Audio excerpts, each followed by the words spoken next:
एक युग का अंत, एक ऐसा गौरवमयी दौर जिसे देख के हर आदमी गर्व से कह सकता था सारे जहां से अच्छा हिंदुस्तान हमारा। विराट कोहली आज क्रिकेट को अलविदा कह गए, लेकिन वो खला जो छोड़ गए हैं मुझे नहीं लगता कि वो किसी और से पूरा होगा, क्योंकि जो प्रकाष्ठा पे वो भारतीय क्रिकेट को लेके गए, मुझे इस पे डाउट है कि युगों में कोई आके उसे दोहरा पाएगा। सबसे पहली बात, गली मोहल्ले में बच्चे, मां बाप, हिंदुस्तान के 150 करोड़ लोग तो ये चाहते हैं। पहले प्रथा थी डॉक्टर बनाएंगे, इंजीनियर, आज किसी मां बाप से पूछो विराट कोहली जैसा बनाएंगे। एक समय था रील हीरोज पूजे जाते थे, वो रील हीरो है, वो बार बार मौके आते हैं, रीटेक भी होंगे, मैं उनकी बड़ी इज्जत करता हूं, लेकिन एक तपस्वी के रूप में real life hero Virat Kohli से बड़ा हिंदुस्तान की धरती पे स्पोर्ट में आज तक कोई नहीं है। The greatest of all, the all time great Indian cricketer ever. कारण आज टेस्ट क्रिकेट की ही बात करूंगा, क्योंकि टेस्ट क्रिकेट विराट कोहली ये मानते थे कि ये दया शून्य खेल है, यही सबसे बड़ा टेस्ट है और मैं 10,000 रन बनाना चाहता हूं। ये उन्होंने चाहत जाहिर की थी, क्योंकि इससे बड़ा काबिलियत का इम्तिहान दुनिया में कोई नहीं है। गुरु 67 टेस्ट मैच और उसमें से 40 जीत हासिल की एज कैप्टन विराट कोहली ने, कोई नजदीक में नहीं फटकता। और फिर ये नहीं कि वो जो जीत है वो हिंदुस्तान की टर्निंग विकेटों पे, ना ना ना ना ना, उस प्रथा को टोटली बदला। भारतवर्ष में ऐसी पिचें बनाई जिसपे हल्का सा घास था और वो प्रथा तोड़ी जो पुराने जमाने की 4 क्वार्टरेट होती थी हमारी स्पिन बॉलिंग की, और लोग कहा करते थे कि भैया बॉल नीचे फेंको, जल्दी जल्दी बिशनबाजी को लाओ, जल्दी जल्दी किसी और को लाओ। जब भी कोई विदेशी टीम यहां आती थी तो लोग कहते थे टर्निंग ट्रैक बनाओ, तोड़ डाला उसको भी। शुरुआत हुई विराट कोहली के इस टेस्ट करियर की वेस्ट इंडीज में, और तब वो 800 बना चुके थे वनडे क्रिकेट में, व्हाइट बॉल के ग्रेटेस्ट विद रोहित शर्मा। तो भैया वहां 70-75 रन बने, 4-5 इनिंग्स में फेल होते चले गए, और लोगों ने संशय जताया कि क्या यार ये रेड बॉल क्रिकेट खेल पाएंगे। वो विराट कोहली जो हर चैलेंज से बेहतर होता चला गया, जिसको आम दुनिया क्यूट कहती थी, लेकिन क्रिकेट वाले उसे एटीट्यूड कहते थे।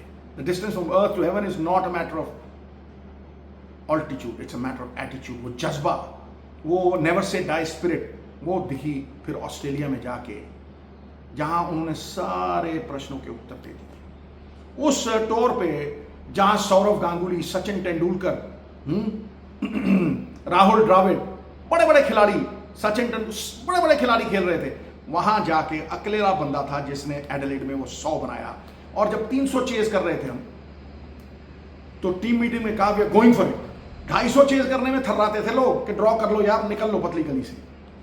उस आदमी ने कहा we are going to be chasing it. उसके बाद धीरे धीरे धीरे धीरे ख्याति बढ़ती रही, रेपुटेशन बढ़ती रही, और 2014-15 में जब धोनी ने रिटायरमेंट ली, और धोनी उस समय बहुत बड़ा नाम था, वो टेस्ट मैच पहले 2 ऑस्ट्रेलिया में जब धोनी ने रिटायरमेंट ली तो विराट कोहली को कप्तान बनाया गया, और जब कप्तान बनाया गया 2 इनिंग में 200, और फिर ऐसा दौर चला गुरु, ऐसा गौरवमयी दौर चला जिसमें विराट कोहली ने 2016, 17, 18 में भारतीय टेस्ट क्रिकेट को नंबर 1 रखा। उन दिनों वर्ल्ड टेस्ट चैंपियनशिप नहीं होती थी, उन दिनों गदा जो हनुमान जी लेके घूमते ना, वो गदा मेस दी जाती थी।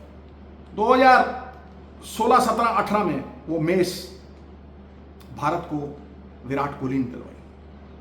विदेशों में जाके मेरिट को ऑनर किया, शार्दुल ठाकुर को खिलाया और अश्विन को शेल्फ किया। भाई ये जो बॉलर, फास्ट बॉलिंग का दौर आया, ये जो बॉलर, बुमराह जैसे बॉलर उठे, और इनमें बहुत से यादव, राइट, ऐसे लोग जो आज भूल गए हैं, ईशांत शर्मा, ये विराट कोहली लाए, और उन्होंने कहा कि भाई हम स्पिन पे निर्भर नहीं रहेंगे, भारतवर्ष में फास्ट बॉलरों से हम वो मैच जीतेंगे। 22 साल बाद श्रीलंका में सीरीज जीती, जो 1993 में जीती थी, उसके 22 साल बाद वो सीरीज जीती। The only test cricketer who won a series in Australia as captain. Australia को किसी ने, ऑस्ट्रेलिया बेंच मार्क है भाई, किसी ने नहीं हराया था।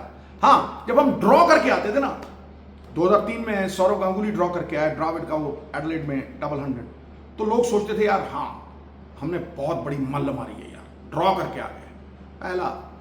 पहला योद्धा था जिसने भारत की तूती उन विदेशों में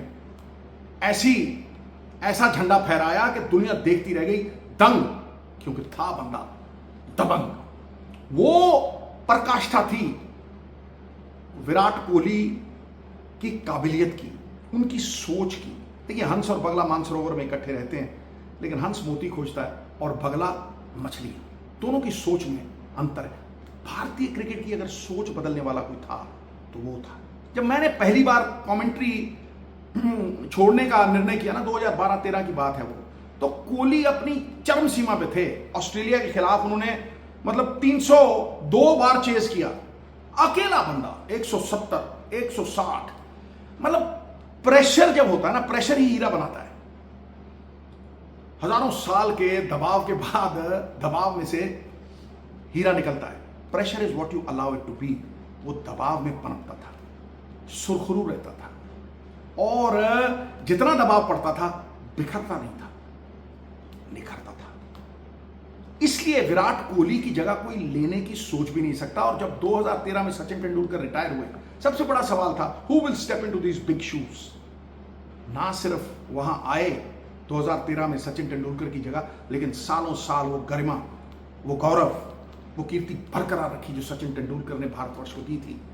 the best among the rest, I am on the top of the world. उन दिनों कैरन कारपेंटर का गाना लगाया करता था मैं जब कोहली बैटिंग करते थे, आई am on the top of the world looking down on creation and the only explanation I can find. वो एक्सप्लेनेशन तो भाई आज बहुत से लोगों को देनी पड़ेगी, क्योंकि सवालों के घेरे में गए हैं, वो सवालों के घेरे में गए हैं। और ऐसा नहीं है कि वो खुश गए हैं, क्योंकि अब थोड़ा बहुत समझौता करना पड़ेगा।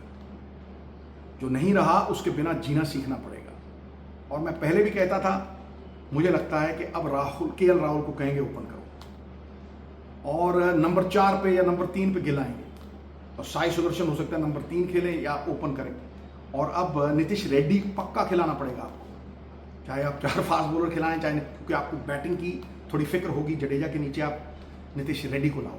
तो बहुत से ऐसे सवाल हैं जिनके घेरों में विराट कोहली अंतर्राष्ट्रीय क्रिकेट छोड़ के गए हैं। सबसे बड़ा सवाल कि एक ऐसी संस्था जो सालों साल वक्त की चाप से परे नौजवानों को प्रेरणा देती रहेगी, जिंदा रहेगी। Men in flesh and blood will come and go, but he will live on. क्या एक ऐसी सीरीज, उन्हें फेयरवेल सीरीज नहीं दी जा सकती थी? ये एक ऐसा सवाल है जो हर आदमी के पांव में कांटा जैसे चुभता है ना, उसकी टीस पड़ती रहती है। ये हर आदमी के दिल में ऐसी बात रहेगी कि एक ऐसा गौरवमयी इतिहास भारत का, जिसे देख के लोग प्रेरणा लेंगे, जिसे देख के लोग सीखेंगे, जिसकी वीडियोस आज मतलब इतनी ज्यादा चर्चित होंगी। हाँ, एक सुकून है कि अभी भी उसे खेलते हम देखेंगे। अभी भी वनडे क्रिकेट में रोहित शर्मा, कहीं ना कहीं धोनी, और ये दिग्गज हिमालय पर्वत जैसा बड़ा, जिसपे छोटे मोटे तूफान का कभी कोई असर ही नहीं पड़ा, ये जिंदा रहेगा। तो भाई, आखिर में अगर उन्हें फेयरवेल देनी हो तो मैं उन्हें अजीमो शान शहंशाह से बहुत बड़ा नाम दूंगा, बड़ा खिताब दूंगा। बुलबुलों के पंखों में बंधे हुए बाज नहीं रहते, और बुज़दिलों और कायरों के हाथों में राज नहीं रहते। सिर झुका के चलने की आदत पड़ जाए जिस बंदे को, उस बंदे के सर के ऊपर कभी ताज नहीं रहते। ये वो बंदा है जिसका सर ऊंचा है, सर पे विश्व के सबसे सर्वश्रेष्ठ होने वाला ताज है। मन तगड़ा, पूरी दुनिया को दिया रगड़ा, पूरी दुनिया मुट्ठी में कर ली। And I will leave you with that top of the pop song which stayed with me and which is synonymous with Virat Kohli, कि I am on the top of the world looking down on creation, सारे जहां से अच्छा हिंदुस्तान हमारा। उड़ती पतंग सा था वो, कहाँ गया उसे ढूंढो, बहती हवाओं सा, मिट्टी तो रहेगी। खत्म।